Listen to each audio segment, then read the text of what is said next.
I think MediaTech stands out because there's a lot of hands-on stuff mixed with the classroom to get all the theory.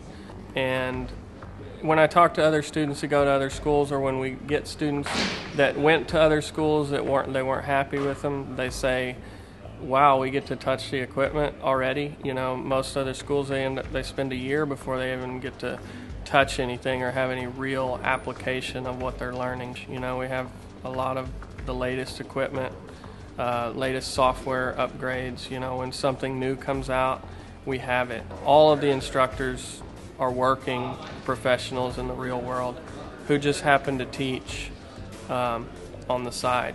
You know, that's keeping the information current and all of the content of the courses current because the teachers and the instructors are working.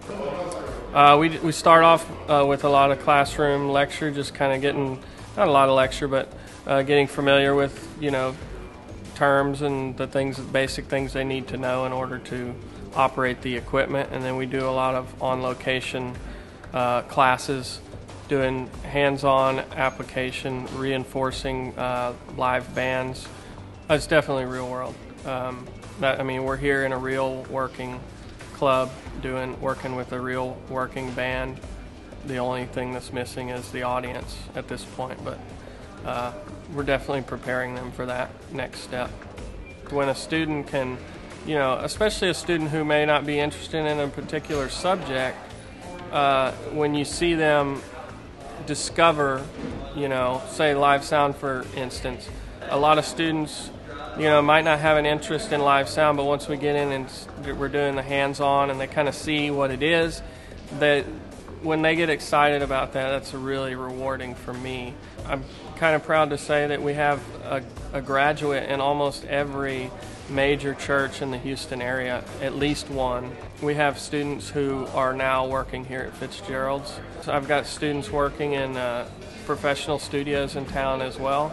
At least two that I can think of, different studios that have employed graduates. It really comes down to the student's passion, you know, and if they want to come to MediaTech, it's probably because they're really passionate about what they're going to learn at MediaTech. And you know, it's definitely money well spent when you know, especially in comparison to a four-year college or some other thing which the student might not use, you know. But students who are passionate definitely have the ability to succeed after graduating at MediaTech.